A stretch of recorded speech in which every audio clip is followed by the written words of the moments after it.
Welcome to the Keys to Therapy. In today's episode, we're going to cover different settings that therapists can work in. I think there's sometimes this idea that therapists are only in private practice or they're only in a hospital setting, but there's actually a bunch of different places that someone who's a licensed therapist can work at. So I wanted to go over all the different options today, including the pros and cons of each. So one setting that therapists typically work at is hospitals. Everybody's heard of psych units or psych wards. Sometimes there's mental health hospitals, so obviously there's going to be a ton of therapists there. But at a typical hospital, there would be a psych unit. So as a therapist, you would be responsible for seeing clients as they come in, sometimes doing the assessments with them, running groups with them, doing family sessions with them. Usually the case managers, somebody on like a bachelor's level, tends to do a lot of the after planning, but sometimes you're involved in that too. And with working at a hospital, you're part of a treatment team. So typically, it depends. Some hospitals do like every morning to start the day. They review all the cases. Some do once a week. So you would be part of a team of nurses, psych techs. Usually there's different types of therapists, like a substance abuse therapist or recreational therapist, and everybody kind of takes turns running different groups. So if you were the mental health therapist there, you would be responsible for like some of the individual sessions and, like I mentioned, the assessments, some family sessions, things like that. So some of the pros of being at a hospital are you see a lot of different clients. You will see people across the spectrum of mental health disorders, from very severe, like clients with psychosis, clients who are violent, clients who are in the middle of a detox episode or have taken drugs that are like seriously affecting their mental state. You will see clients from all the way to that, to ones who maybe have suicidal ideation, who are very depressed, who are maybe more lethargic, sometimes even more towards like catatonic, and everybody in between. So I did my second year internship at a hospital, and the internship was 3 days, Monday, Tuesday, Wednesday, all day, like 8 to 5 at the hospital. And so the place I was at was mental health and detox. So you would see a lot of everything.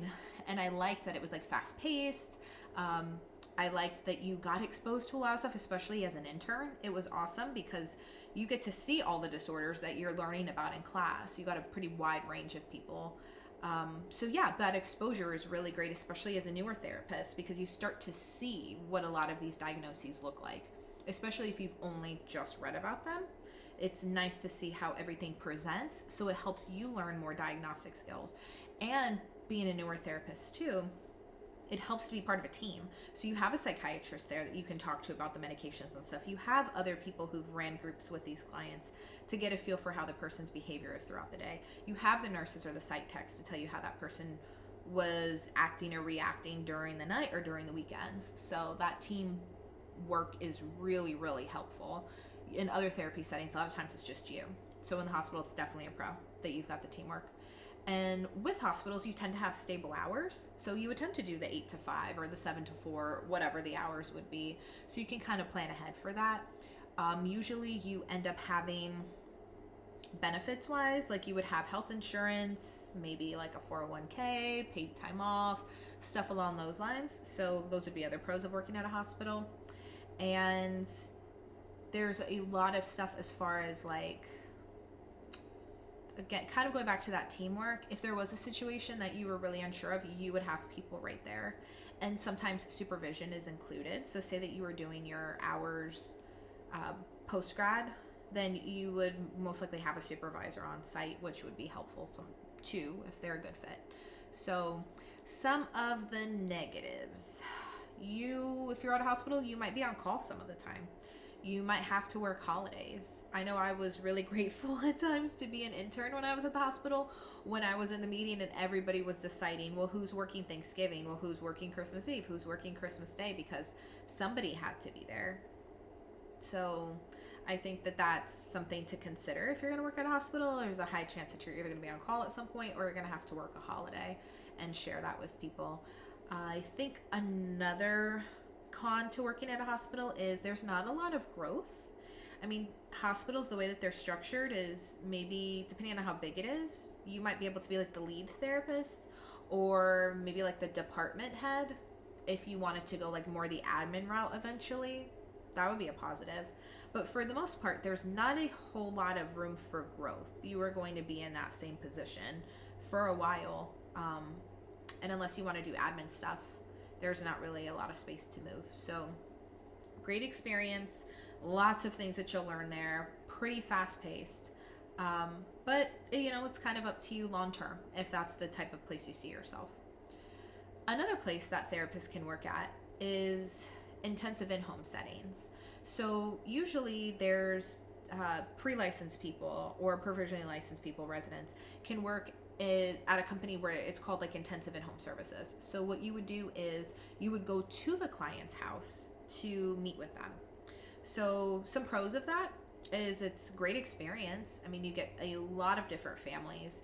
You get to see people who might not be able to be seen otherwise. Like maybe the family doesn't have transportation to take their kid in for sessions all the time, or maybe there's some other barriers somewhere there. There's multiple kids in the house, so it would be too tough for the parent to bring one to an appointment because what do they do with the other ones, or stuff along those lines. And usually people who are utilizing intensive in-home services tend to be more on the low socioeconomic status side of things. So you're helping a population that may not have other resources. So that's really rewarding too.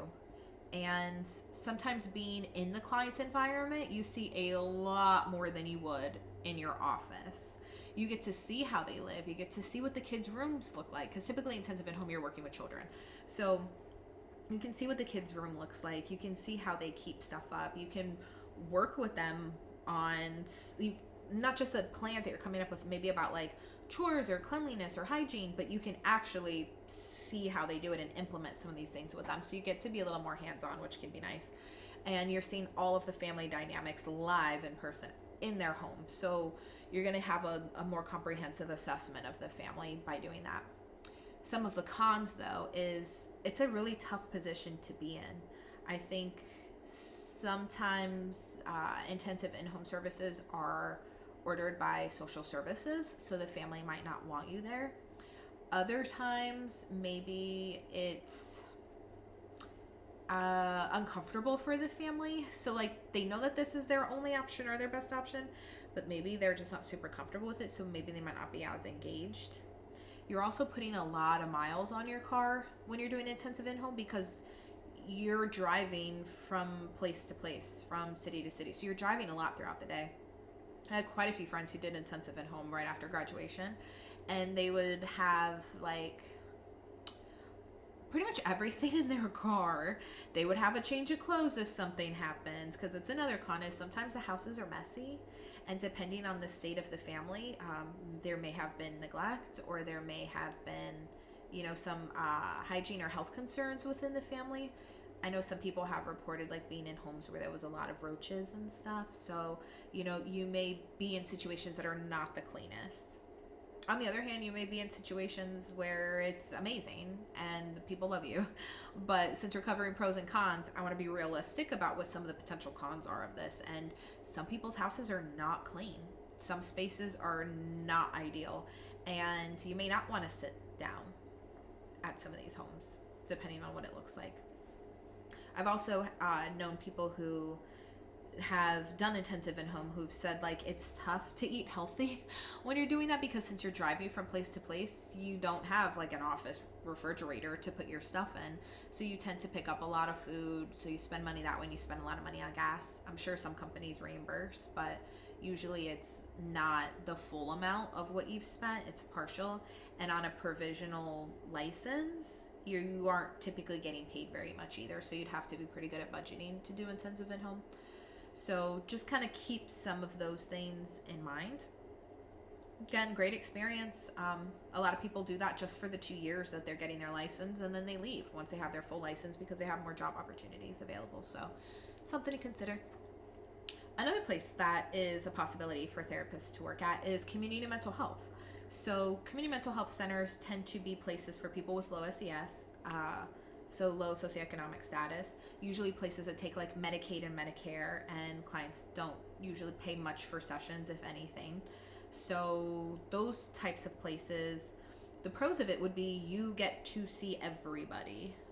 I spent my time, my 2 years, getting my my full LCSW license, doing my provisional hours at a community mental health center.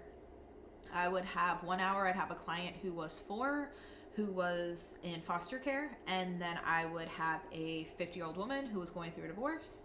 And then the next hour, I would have a teenager who was in a group home. And the next hour, I might have, somebody who just went through detox and they're really trying to get their life together and they want to go back to college and they're in their 20s and everybody's ahead of them. So, there's just so much range you get there. And another pro is that there tends to be a lot of employees there. So you have a team. So I know where I worked, there was a lot of other therapists, and the building was like half substance abuse, half mental health. And there was a side that was kind of inpatient. So there was people who would go there. It was mostly for substance abuse, but I helped run a partial hospitalization program there, which meant that if people were in that group, say they had just came through detox and they had a mental health issue, they had a co-occurring disorder, they would then be sent to my group, which was partial hospitalization, which means you were in the group all day long, but you get to go home, which is why it's not full hospitalization. You get to leave at the end of the day, but you have classes all day where the therapists were teaching you different skills and processing things and going over different topics, and then you go home. So I was doing that group every morning, so I was constantly having new people kind of in and out of that group. Some were still in the inpatient side for a few days, and then they would just graduate and stay in my group. So I saw a lot of different people. I was exposed to people from all kinds of different areas, people across the spectrum of disorders, people who have had every type of trauma you can think of, people with all types of life experiences across multiple decades of ages. So community mental health is an amazing, amazing experience. And that's why a lot of times people kind of start there once they graduate, because you get exposed to everything. So, and again, you have a lot of teamwork. You have typically meetings with people. I know for myself, there was a supervisor on site who was amazing. So I was able to meet with her to get my supervision hours. So there's a lot of pros to it. And typically a lot of trainings and stuff that are held. So you get some credits towards your license, which is great. Some of the cons: it can be really stressful to be in that type of setting. The pay is pretty low. Even once you are licensed, it still remains pretty low because it's not a place that's making a ton of money. I know there was one point that they were asking clients to pay what they could, and a lot of them still didn't pay anything. There was a few who would be like, well, I brought $2, and that's what they would pay for the session. So, and that just kind of went back to the facility, not like it went to me. So I think that's something to consider, is the pay is going to be pretty low and you're going to be doing a lot of work. There was a lot of the people I was exposed to was so across the board that there were days I was just like, I have no idea how to help this person. I don't know what to do with a 16-year-old who's in a group home. And so I would constantly have to process that stuff in supervision and then sit there and learn about it and read. And so you spend a lot of time trying to learn about these populations and find things that help them. And since everybody was just so different all day, it was a lot of extra work on my part. Again, great experience, but it's kind of stressful trying to manage all of that. You tend to have bigger caseloads too, because places like that, since they're billing Medicaid and Medicare and things along those lines, you have to you have to show productivity. So that's a little bit tough too. I know that there was a point that we would have to print out our schedules with how many people we saw and submit them at the end of every week, and then somebody would write down how many people showed. So it'd be 26 of your 40 hours this week were clinical hours, and then somebody was out there tracking it, and then they would talk to you about productivity. And there was a lot of pressure to see more people, cut people who maybe weren't coming as frequently or decrease their frequency of sessions so you had more openings for other people. So it was kind of a lot of pressure. So it's definitely a con of there. Also, there's just a lot less opportunities for growth. You tend to be, a therapist there. Say you're a provisional therapist if you're right out of school, And then once you graduate, you might get a small bump in your salary, and then there's really nowhere to go from there. So you might be able to move up to being a supervisor at some point, but that's probably going to take a while because there's not a lot of those positions. But places like that tend to have high turnover because you're getting burned out pretty quickly, seeing so many people across the board and not getting paid a lot. So there's high burnout rates for community mental health. And sometimes the people who are there, it's been court ordered therapy. Like, they have to go there. So not everybody's really motivated to be there. For some people, because they're not paying for the sessions, they're not as motivated. On the flip side, you'll find other people who are like, I'm so grateful to be here. I'm so happy places like this exist, and they work harder than the people who are paying. But you will find quite a few people who are just not really that motivated, or they're there to check a box for their parole officer or for social services. So there was a lot of involvement with social services. I know there was 1 or 2 times that I had to make a call to social services, or other times that a lot of my kids were involved in like foster care and or were up for adoption. So I would have to have a lot of meetings with that entire team. Like, here's our case manager, here's our guardian ad litem, here's, all this stuff. So it was a lot. And a lot of the cases because of that are really sad and hard to deal with if you're working with kids. So kind of keep that in mind too. That brings me to my next setting that therapists can work at, and that would be a school setting. So as a school counselor, you tend to be there during school hours, and you see kids who are having different issues. So pros of that is, the best thing about the school schedule is the schedule. Like, the being there, having regular hours, having holidays off, having summers off, like stuff like that is amazing. So if you're in a position where you want to have kids, or you do have kids, young kids, like, school setting's a pretty good place to work because you're most likely going to be off when your kids are off. So that's pretty nice. If you love kids, that's a great place to work and see them because you're seeing them at school and you get to have that teamwork of working with their teachers. So if they're having behavioral issues or things like that, you just can walk over and talk to their teacher versus being in an office where you've got to play phone tag and try to get in touch with that teacher and get all the releases and all this stuff. If you're already at the school, it's streamlined a lot better. So it's a lot easier to do that stuff and coordinate. You also don't need to worry about the kids being taken out of school for their appointments. So the parents don't have to show up, take them, drive them to the therapist place, sit there for an hour, bring them back, get a school note and all the things. They could just be seen at the school. So there's a lot of pros to that. Some of the cons, though, is school therapists, their caseloads are insane. So there doesn't tend to be very many of them at a school.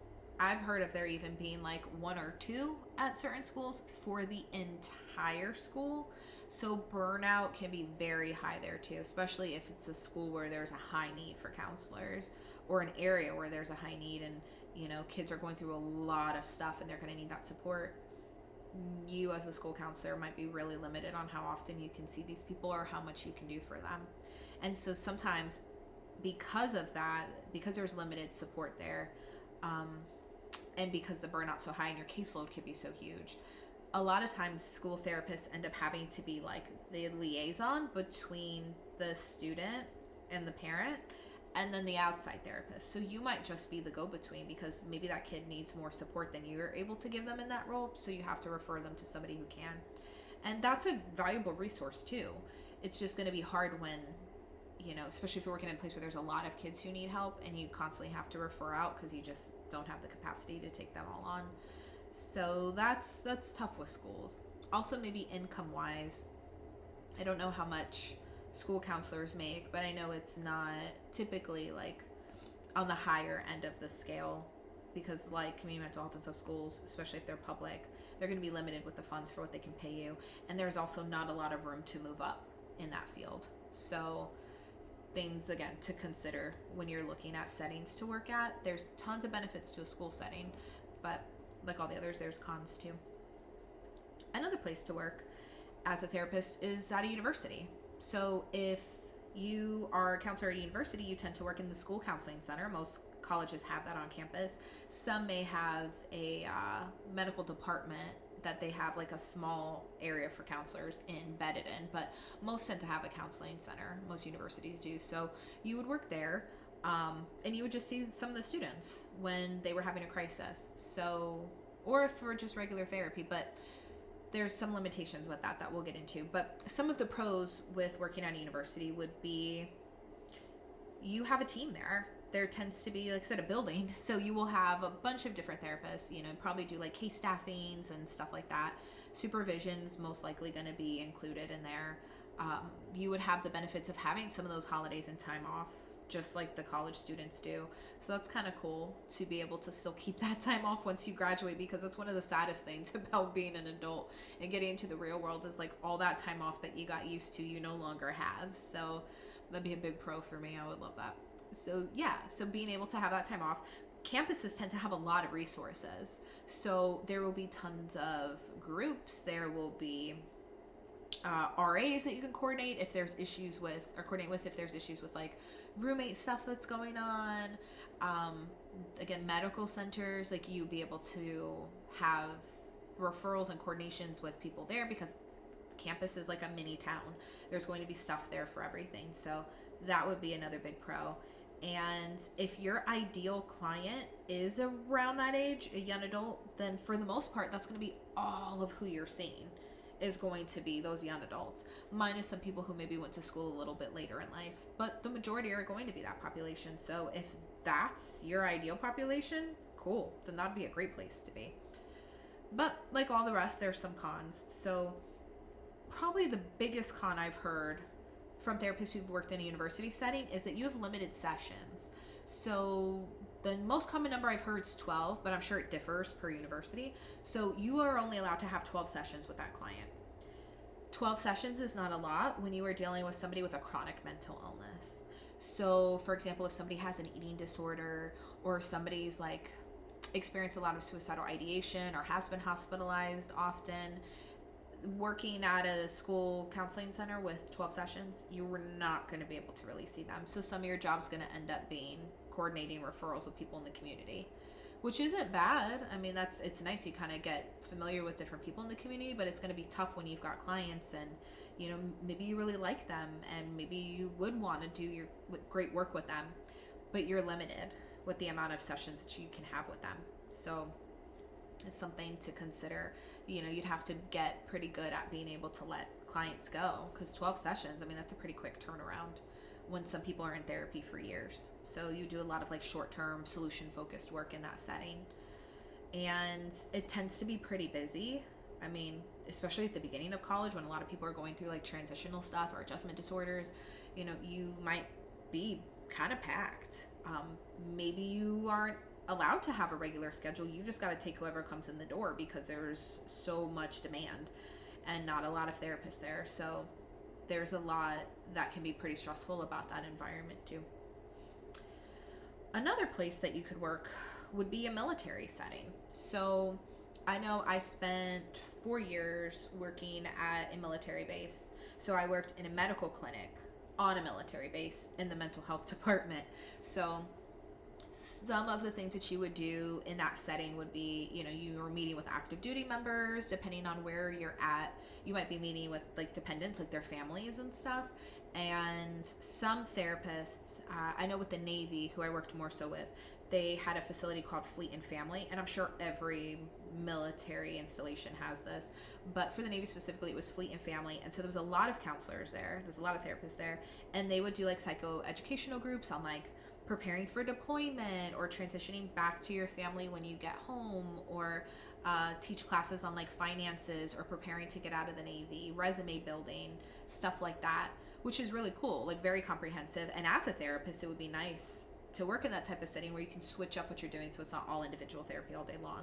So there was that. And then some work in the inpatient units of the hospitals that are on base.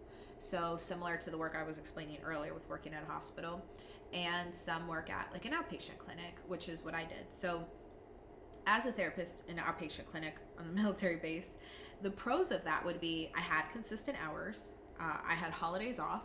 I had a lot of great experience because I was seeing people from all over the world Literally. Some people sign up for the military in order to get their citizenship. So I was seeing people who were from Africa, who were from South America, who were from Asia, like all these different continents, and getting to learn about their life and their experience. And I thought growing up in Miami, like I knew a lot of different cultures and I'd been exposed to a lot. Working on base, I was exposed to literally people from all over the world, and that was really cool. There was a lot there to learn as a therapist, and a lot that, you know, I could kind of take in and work with. Also, working with the military, one of the pros is that you feel like you're really helping this population that is so unique. Like they have a whole set of stressors that most people never have to deal with. So it was really rewarding in a lot of ways to be there, especially in my opinion, being there as a civilian. I think that there was a lot of trust that was immediately built in for me because I wasn't wearing a uniform. So I felt like the safer version of a therapist to talk to versus maybe somebody who was active duty and an officer who a lot of clients were kind of like, I don't know if I want to talk to them because they may judge me harder. Other people wanted to talk to somebody who was active duty because they felt like they could understand better. But I think as a therapist on base, there was a lot of things there. Probably end up making an entire video about working with the military because there's a lot of nuances and there's a lot of stuff going on. But like I said, some of the pros were really being able to help some people meet a lot of people from different places, have that consistent schedule. But the cons were what made me leave. So the biggest con, which is probably with like every government thing, but it was very political. There was a lot of emphasis on productivity and how many clients you could see and how your hours were built up and all the different screeners and things that they required for your notes, because like people make jokes about the government and documentation, but like it's real. So I think one session note, so 1 hour note for one client was about 7 or 8 pages with all of the different things that they wanted in it. And we would have to peer edit every month, randomly pick a few notes from somebody at our monthly meetings and go through the check boxes and make sure they had every single piece of the note.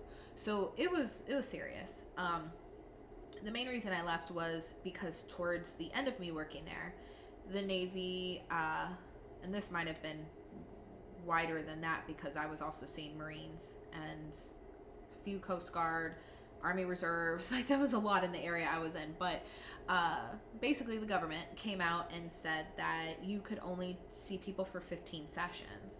And if they weren't better in the 15 sessions, either you were not a good enough therapist and maybe they needed to see somebody else somewhere else, or maybe they were not going to get better and they needed to be separated from the military.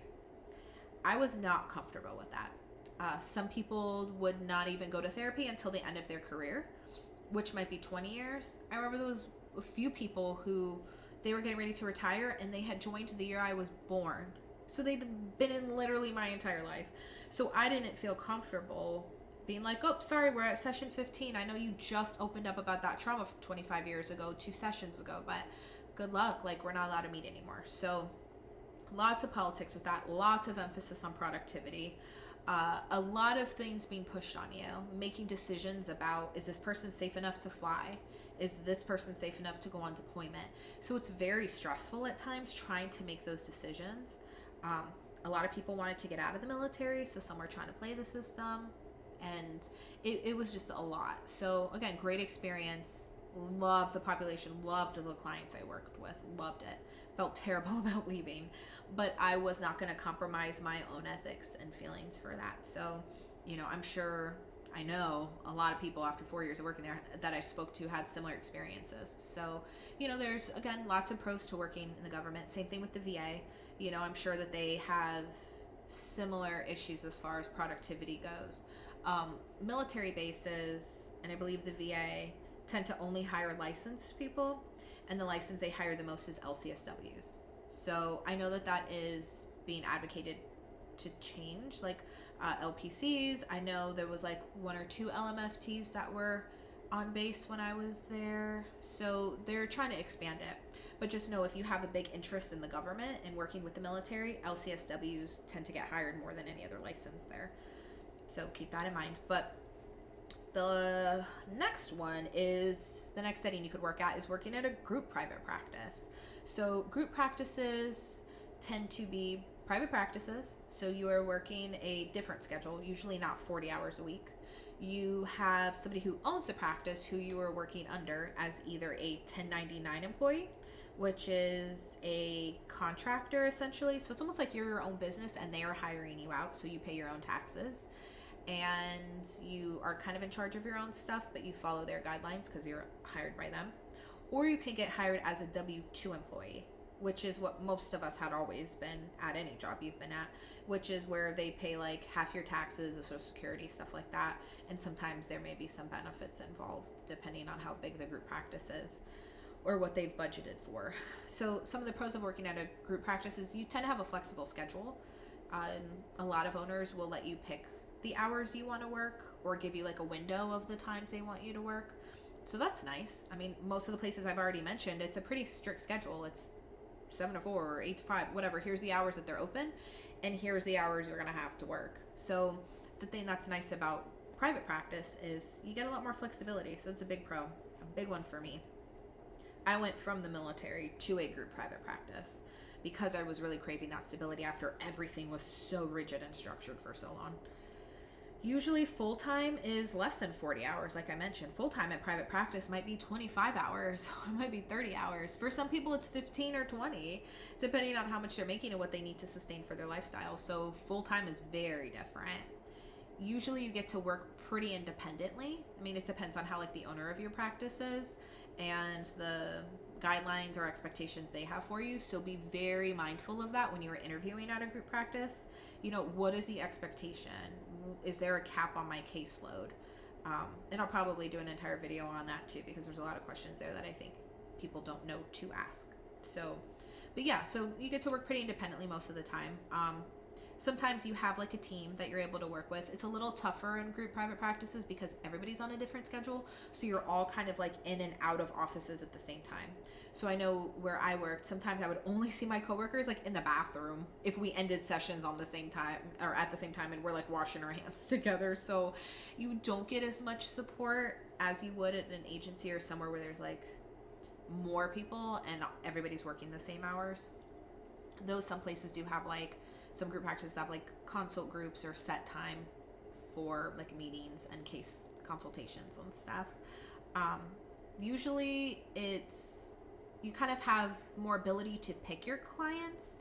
At a lot of group practices, you can kind of say like, hey, so I work best with these ages or these diagnoses or these issues.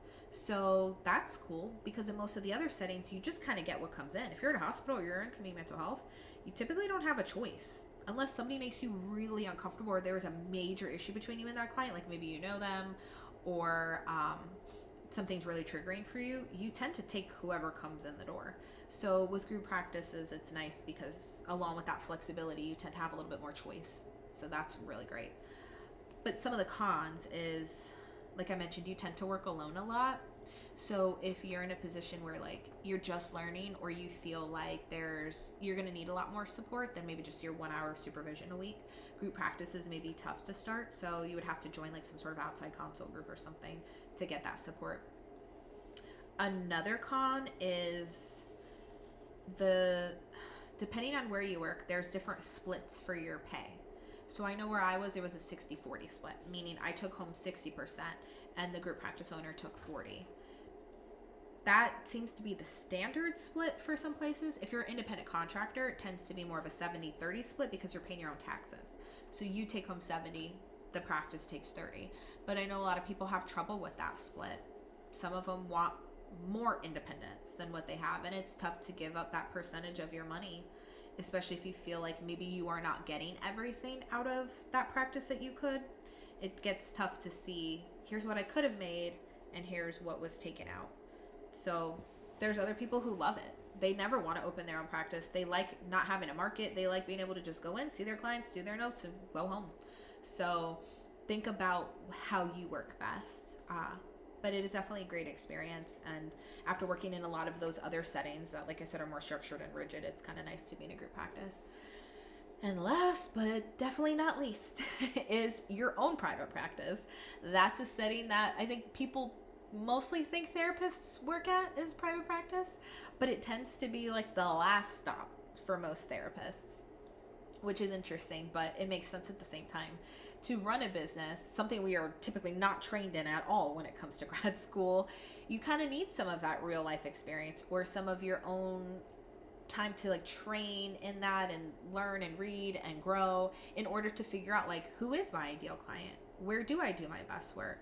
You know, what hours would I want to work? And there's so much you have to learn with that. So I would say some of the pros of private practice, having like a solo private practice that you own, which is what I have right now, so I can definitely speak on this one, is you make your own schedule.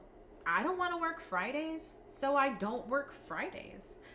At the group practice for a while there, I was working till 7:30 at night because that was asked of me to work later hours to accommodate people after school and after work. I did not like getting home at 8 o'clock at night and then having to do all my notes and eat dinner.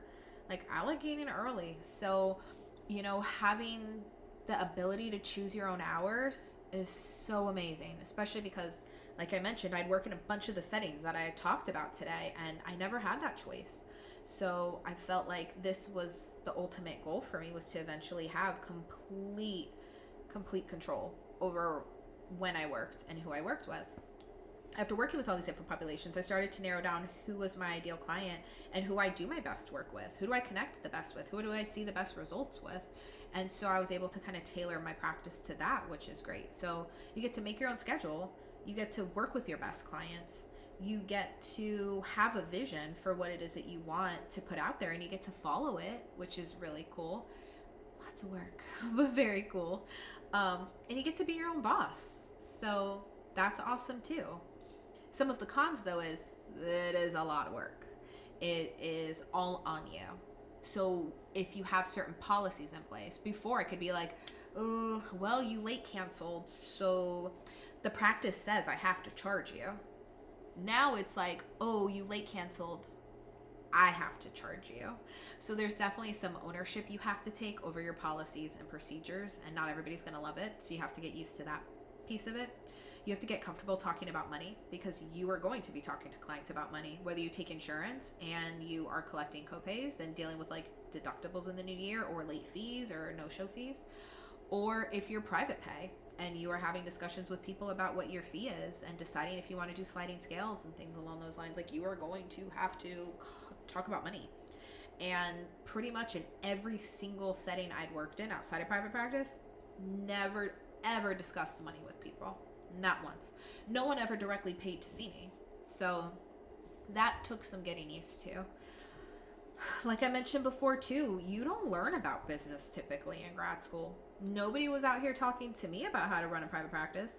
Most people in grad school were saying how you're not going to make money in this field. So nobody was really encouraging you to go open a practice. So there's a lot that you're going to have to learn and research and study on your own. So you have to be very like independent and business minded and ambitious to have your own practice. And there's so many different programs and things out there now to gain support to do that. So, you know, look those up. Take the time to really build the practice you want. But just know that it's a lot on you. So you would have to know yourself well enough and either be in the place now or plan to be in the place later where you can handle all of that on your own. So those are the main settings that therapists work at. There's a lot more settings. Some that are a little bit less clinical, like there's crisis hotlines that therapists can work at. Some work at like nonprofits doing more like case management type stuff, or more coordination or grant writing and things along those lines. And they've kept their license. And they just kind of do more of like an admin role, or a little bit more on like the nonprofit side. Another one I've seen a lot of therapists do when they're getting kind of burned out with clinical work is utilization review. So you might work for an insurance company and you're reviewing cases and, you know, doing things that are more on that side of the therapy world, like more of the, you know, insurance administration, paperwork side of things. And for some people, they love that. A lot of those jobs are working from home and they're not clinical in the sense of doing one-on-one care. So that's a good way to mix it up too if you get kind of burned out with the one-on-one care. But yeah, so those are the different settings that therapists can work at. I'm sure there's some other ones I didn't mention, and if you have experience with some different ones, or there's something that you know, kind of want to put out there, leave it in the comments. But hopefully it gives you people who are aspiring to be therapists, or new therapists, or even ones who've been established, kind of a wide range of different places that you can work. And there's nowhere that says that you have to pick one setting and that's what you stick with. Like I said, I jumped around to different settings. Here was in this stage of my career. Here was this at this stage, and this at this stage, until I ended up here. So I think that was the best way for me on my path to learn about what it is that I wanted, and to start like slowly over time narrowing it down to get to this point. So hopefully that was helpful in learning a little bit about the different places, learning some of the pros and cons, and will give you a better idea of what you will want to put up with, what you won't want to put up with, and what settings might appeal most to you with where you're at in your career. So if you'd like, subscribe below, stick around, check out some of the upcoming videos, and I will see you next time. Thanks. Bye.